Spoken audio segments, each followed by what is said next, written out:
இயற்கை எழில் கொஞ்சும் கிளிநொச்சி மயிலங்காடு எனும் கிராமம் விவசாயத்தை ஜீவனோபாயமாக கொண்டே வாழ்ந்து வருகின்றனர். அவ்வாறு ஒரு விவசாயிதான் ரவீந்திரகுமார். தொன்று தொட்டு விவசாயம் செய்து வரும் இவர் பழைய விவசாய முறையில் தொடர்ந்தும் பல இன்னல்களை சந்தித்து வந்திருக்கின்றார்.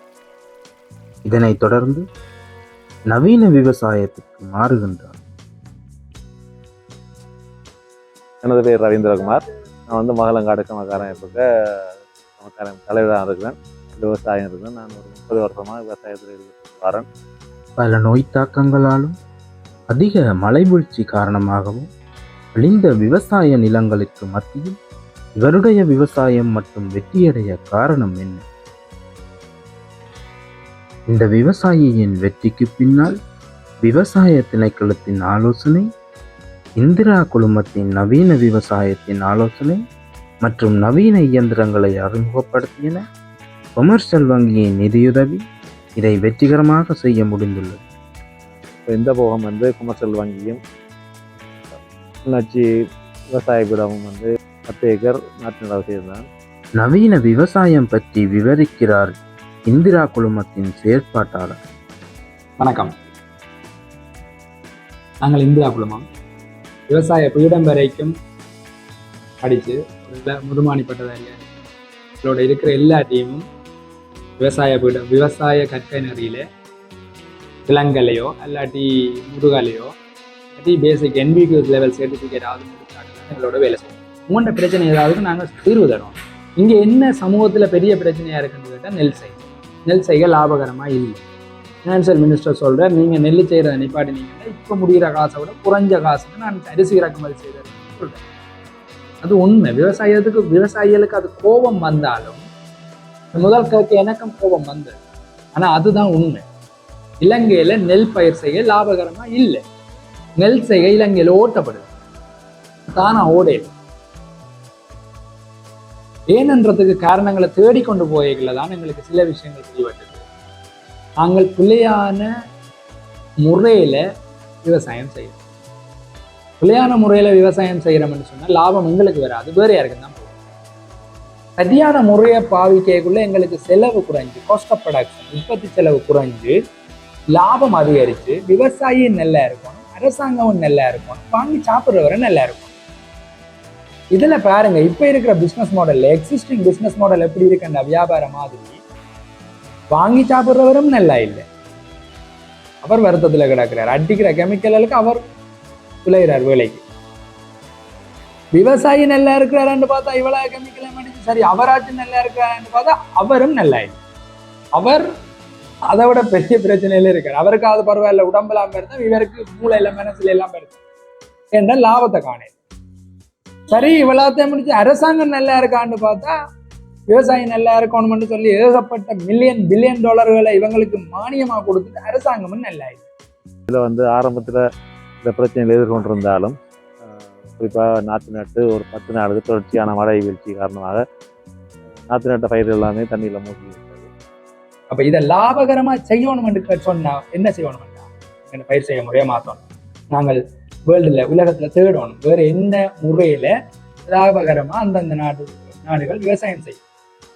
அதன் பின்பு உழவு பயிர் நடாக வந்து நான் அறுவடை நிலைக்கு வந்திருக்கு. நீங்கள் பார்த்து கொண்டிருக்கீங்க. என்ன வழியில நாங்கள் காஸ்ட் ஆஃப் ப்ரொடக்ஷனை குறைச்சி உற்பத்தி செலவை குறைச்சி உற்பத்தி செய்யலாம் என்று தேடி நாங்கள் கண்டுபிடிச்ச தொழில்நுட்பம் நாட்டு நடு. உலகமெல்லாம் சக்சஸ் ஆகிற இந்த தொழில்நுட்பம், வெற்றி அடைகிற இந்த தொழில்நுட்பம் இலங்கையில மட்டும் ஏன் கண்டுகொள்ளப்படையில்லைன்னு சொன்னா நிறைய காரணம் இருக்கு.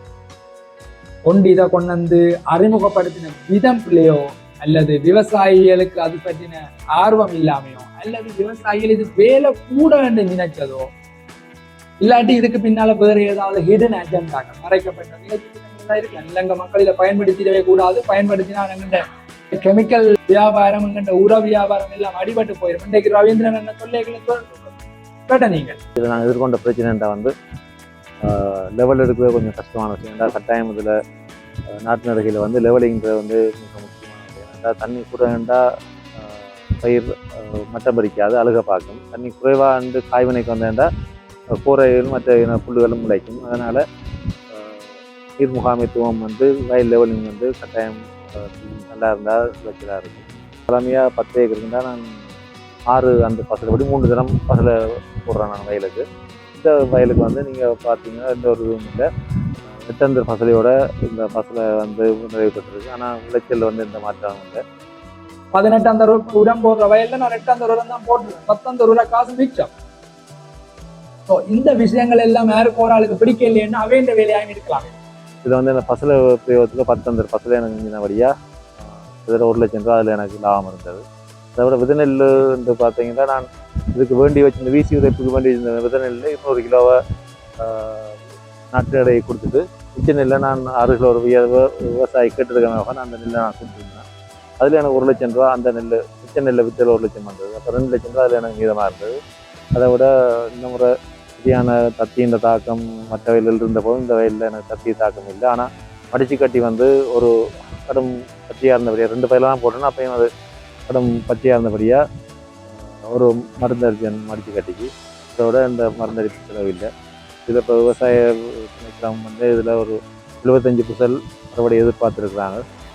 எங்களுக்கு இது ஏதாவது ஒரு வழியில நாங்க இதை விவசாயிகளை கொண்டு போய் சேர்த்தே ஆகும். இதுல சில பேர் நினைக்கலாம் இது இந்திரா குழுமம் தன் வியாபாரத்துக்காக கதைக்கிறேன். லாபம் முக்கியம்தான். லாபம் இல்லாம நாங்க ஏதோ தொடர்ந்து கொண்டு போயிடலாம். இவ்வளவு பட்டதாரிகளே நாங்கள் சமூக சேவை செய்ய கேட்கலாம். லாபம் வச்சுதான் செய்யறோம். ஒரு அளவான லாபம் வச்சுதான் எல்லாத்தையும் செய்ய வேணும், செய்யறோம். நவீன விவசாயத்தில் சிறந்த விளைச்சலை பெற்று அறுவடை செய்யும் வேளை ரவீந்திரன் அண்ணாவின் வயலில் அறுவடை விழாவும் ஏற்பாடு செய்யப்பட்டது.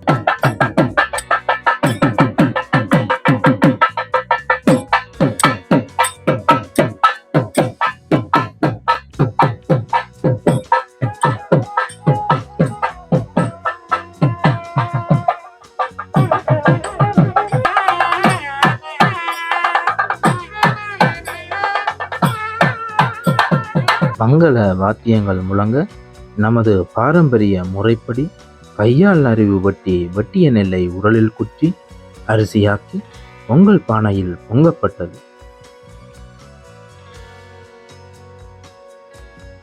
இந்த நிகழ்வின் போது பல விவசாய இயந்திரங்கள் விவசாயிகளுக்கு அறிமுகப்படுத்தப்பட்டன.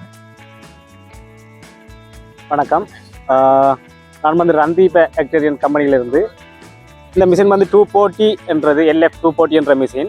இலங்கைக்கு இப்போ நாங்கள் ஒரு 2 வருஷமாக இந்த மிஷினை அறிமுகப்படுத்தி, இந்த மிஷினை சிறப்பு இது எப்படி என்றால், இப்போ சாதாரண ஒரு விவசாயி ஒரு ஏக்கருக்கு பெரிய மிஷினால், அதாவது ஒரு பெரிய டிராக்டரால் உழவு செய்யும் போது ஒரு 12 தொடக்கம் 15 லிட்டர் டீசல் செலவாகும். இந்த மிஷினை பொறுத்த மட்டும் 4 தொடக்கம் 6 லிட்டர் டீசல் தான் இதாகும். அதே டைமில் இதை ரொட்டவேட்டர் வந்து 4 அடி அகலமான ரொட்டவேட்டர்.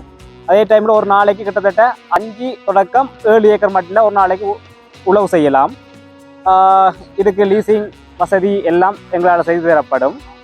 உண்மையிலே விவசாயிகள இந்த காலத்தில் டீசல் எமது நாட்டில் உள்ள பிரச்சனைகளுக்கு ஏற்ற வகையில் இறக்குமதி செய்த ஒரு டிராக்டர் தான் இந்த டிராக்டர். இதுக்கு அறுவடை செய்தால் தான் இந்த முழு வரம் தெரியும். இதில் உள்ள இந்த நாட்டு நெல்கள் வந்து உண்மையாக இந்த காட்டு நெல் பண்டு நெல் நிலங்கள் அழிக்கிறதுக்கு இதை தவிர வேறு வழி இல்லை. கடந்த ஒரு 4 போகங்களாக இந்த வயலில் வந்து புற விவசாயிகள் எல்லாருமே ஒரு அனுதாப கருத்தை தெரிஞ்சு வாழ்ந்த இந்த முறை வயல் போயிட்டு நட்ட மாமைன்னு சொல்லிட்டு இந்த முறை எனக்கு அதில் நான் வெற்றி அடைஞ்சிட்டேன்.